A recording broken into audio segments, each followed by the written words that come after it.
அப்பகுதியை சார்ந்த பொதுமக்கள் கடும் எதிர்ப்பு தெரிவித்து தொடர் போராட்டத்தில் ஈடுபட்டு வந்தனர். அந்த பகுதிக்கு நேரிலே சென்று இந்த மக்களை சந்தித்து அவர்களின் கோரிக்கைகளை எல்லாம் கேட்டறிந்து அன்றைய முதலமைச்சர் திராவிட முன்னேற்ற கழக தலைவர் அவர்களை நேரிலே சந்தித்து மறுபரிசீலனை செய்ய வேண்டும் என்ற கோரிக்கையை விடுதலை சிறுத்தைகள் கட்சியின் சார்பிலே முன்வைத்தோம். ஆனால் அந்த திட்டத்திற்கு எல்லா நடவடிக்கைகளையும் மேற்கொண்டு விட்டோம். அமைச்சர் அண்ணன் ஏவா வேலு அவர்கள் விளக்கமளித்தார். அந்த பகுதியை சார்ந்த, குறிப்பாக ஏகனாபுரம் பகுதியை சார்ந்த மக்கள் எங்கள் கிராமத்தை ஒட்டியுள்ள நிலங்களை நூற்றுக்கணக்கான ஏக்கரில் காலியாக உள்ளன. தாவேக அரசு அந்த திட்டத்தை முழுமையாக கைவிட்டிருக்கிறது. மாறாக புதிய இடத்தை தேர்வு செய்வோம், புதிய விமான நிலையம் கட்டமைப்பதற்கான புதிய இடத்தை தேர்வு செய்வோம் என்ற உறுதியை முதலமைச்சர் வழங்கியிருக்கிறார். நமது மாநிலத்தின் வளர்ச்சிக்கு புதிய விமான நிலையம் பெரிய பரப்பளவில் தேவைப்படுகிறது என்பதிலே யாருக்கும் மாற்று கருத்தில்லை. எனவே முதலமைச்சர் அவர்கள் சட்டமன்றத்தில் அளித்துள்ள வாக்குறுதியை நிறைவேற்றும் வகையில் விரைந்து அதற்கான ஏற்பாடுகளை செய்ய வேண்டும் என்று கேட்டுக்கொள்கிறேன். பணிகள் 90% முடிவடைந்திருக்கிறது. தற்போது முதல்வர் வேறு இடத்தை தேர்வு செய்யணும். அந்த பகுதிகளில் நீர்நிலைகள் இருக்காதா, விவசாய நிலங்கள் இருக்காதா, அதே போல அங்க இருக்கக்கூடிய விஷயங்கள் பாதிக்கப்படாதா? தற்போது இதே போல மீண்டும் எதிர்ப்பு அந்த திட்டத்தை கைவிட்டுருவாங்களா?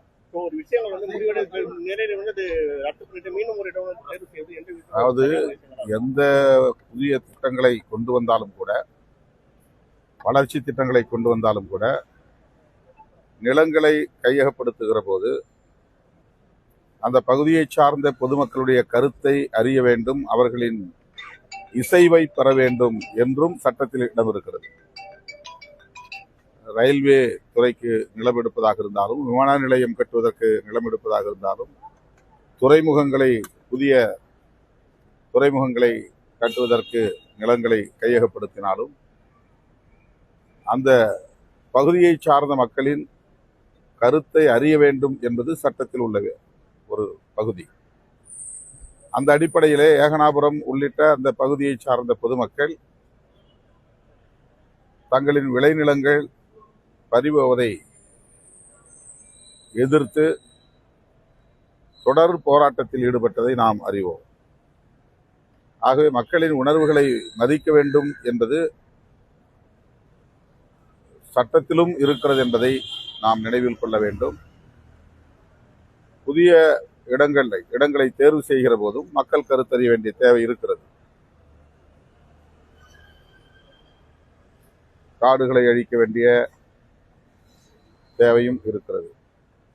நீர்நிலைகளை தூர்க்க வேண்டிய தேவையும் இருக்கிறது. என்றாலும் கூட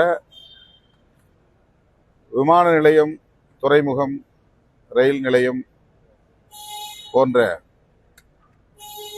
போக்குவரத்து வசதியை, அதற்கான கட்டமைப்பு வசதிகளை பெருக்குவதன் மூலமே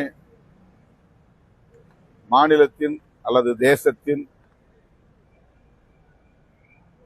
முற்போக்கான வளர்ச்சிக்கு வித்திடும். அது தேவையாகவும் இருக்கிறது. அந்த வகையிலே புதிய விமான நிலையம் தேவை. அதே நேரத்தில் பொதுமக்களுடைய இசைவையும் பெற்று அதை வெற்றிகரமாக நடைமுறைப்படுத்த வேண்டும் என்பதுதான் விடுதலை சிறுத்தைகள் விடுக்கிற வேண்டுகோள். தற்போது அந்த திமுக ஆட்சியில் இருக்கும்போது அந்த 8 வழி சாலைக்காக எதிர்ப்பு தெரிவித்தாங்க. அரசியல் காரணங்களுக்காக அது வந்து கைவிடப்பட்டது. அதே போல தற்போது அரசியல் காரணங்களுக்காக தான் இந்த விஷயமும் வந்து, அதாவது பரந்தூர் விமான நிலையமும் கைவிடப்பட்டது அப்படின்னு சொல்றாங்க. ஏன்னா நிதிகள் ஒதுக்கப்பட்டு பணிகள் தொடங்கக்கூடிய நிலையில அனைத்தும் என்ஓசி எல்லாம் கொடுக்கப்பட்டு இது வந்து இதை ரத்து செய்து வந்து முதல்வர் அங்க போய் வாக்குறுதி கொடுத்ததன் காரணமாக தான் தற்போது இது வந்து ரத்து செய்யப்படுதுன்னு வந்து குற்றச்சாட்டு இருக்கு. அரசியல் கட்சிகள் தங்களுக்கிடையில் ஆளுக்கு ஒரு கருத்தை சொல்லலாம். அதனை எல்லாம் தாண்டி மாநில வளர்ச்சி, தேச வளர்ச்சி என்கிற அடிப்படையில் மேற்கொள்ளப்படுகிற இது போன்ற முயற்சிகளுக்கு பெருமளவில் பொதுமக்களின் குடியிருப்புகள், விளைநிலங்கள் பாதிக்கப்படாதவாறு அமைய வேண்டும் என்பதுதான் நாம் அனைவரின் கருத்தாகவும் இருக்க வேண்டும். கடைசி திமுக கூட்டணியில வந்து விசிக பங்கு பெறும்போது திமுக நிறைய திட்டங்கள் வந்து விசிக சார்பில் நிறைய எதிர்ப்புகள் தெரிவிக்கிறோம், நிறைய போராட்டங்கள் வந்து நம்ம அறிவிச்சிருந்தோம். ஆனால் தற்போது தாவேகா கூட்டணியில ஆட்சியில பங்கு வகிச்சிருக்கோம். தொடர்ச்சியாக இந்த காக்ரோச் ஜனதா பார்ட்டி, அதே போல கம்யூனிஸ்டோட மாணவர்களுக்கு ஒரு கணக்கெடுக்கணும்னு சொல்லிட்டு ஒரு உத்தரவு ஒன்று வந்திருந்தது. அதே போல திமுக ஆளுங்கட்சியா இருக்கும்போது முதல்வர் வந்து என்ன பேசியிருந்தாருன்னா, திமுக கொடுக்குற வாக்குறுதி எதுவுமே நிறைவேற்றுறதுன்னு சொல்லியிருந்தாரு. ஆனா தற்போது தாவேகா ஆட்சிக்கு வந்துட்டு பிறகு வந்து பாத்தீங்கன்னா 2.5 லட்சம் ரூபாய்க்கு குறைவாக வருமானம் ஈட்டக்கூடியவர்கள் 3 சிலிண்டர் சொல்லியிருக்காங்க. விவசாய கடன் மொத்தமா ரத்து செய்யப்படும் சொல்லிட்டாங்க. அந்த மாதிரி எதுவுமே ரத்து செய்யப்படல. நிறைய விஷயங்கள் வந்து தேர்தலுக்கு முன்னாடி முதல்வர் கொடுத்த வாக்குறுதி இப்ப செயல்படுத்த வாக்குறுதி மாறா இருக்கு. இதுக்கு வந்து கூட்டணியா இருக்கக்கூட விசிக உள்ளிட்ட கட்சிகள் எந்த ஒரு விஷயம் தெரிவிக்கல. எதிர்கட்சிகளைப் போல நாங்கள் வந்து பொதுவெளியில எல்லாவற்றையும் பேசிக் கொண்டிருக்க முடியாது. நாங்களும் ஆளும் கட்சியில் ஒரு அங்கமாக இருக்கிறோம். நீங்கள் முன்வைக்கக்கூடிய கேள்விகளுக்கு பதில் சொல்ல எங்களுக்கும் பொறுப்பு இருக்கிறது. அதே நேரத்தில் ஆளும் கட்சி கொடுத்த வாக்குறுதிகளை நிறைவேற்ற வேண்டும் என்று வலியுறுத்தக்கூடிய கடமையும் எங்களுக்கு இருக்கிறது. அதனை எப்படி சொல்ல வேண்டுமோ அப்படி நாங்கள் சொல்லிக் கொண்டிருக்கிறோம். எங்கே சொல்ல வேண்டுமோ அங்கே சொல்லுகிறோம். எந்த வகையில் சுட்டிக்காட்ட வேண்டுமோ அந்த வகையில் சுட்டிக்காட்டி கொண்டிருக்கிறோம். ஆட்சிக்கு வந்து 100 நாள்கள் தான் ஆகியிருக்கின்றன. அதற்குள்ளாக வாக்குறுதிகளை இன்னும் ஏன் நிறைவேற்றவில்லை என்று நாம் விவாதிக்க முடியாது. எதிர்க்கட்சியாக இருக்கிற திமுகவே 6 மாத காலம் பொறுத்திருப்போம் என்றுதான் சொன்னார்கள். எந்த ஒரு கட்சி ஆட்சி அமைத்தாலும் குறைந்தபட்சம் 6 மாத காலமாவது தேவைப்படுகிறது என்பதை அனைவரும் அறிவோம். ஆகவே 100 நாளில் என்ன வாக்குறுதிகளை நிறைவேற்றிவிட்டார்கள் என்ற கேள்வியை எல்லோரையும் போல் நாங்கள் எழுப்ப இயலாததுதான். நீங்க கூட்டணி விஷயங்கள் நீங்க வந்து அரசு நிர்வாக ரீதியா நம்ம வந்து அவங்களுக்கு நேரம் கொடுக்கலாம்.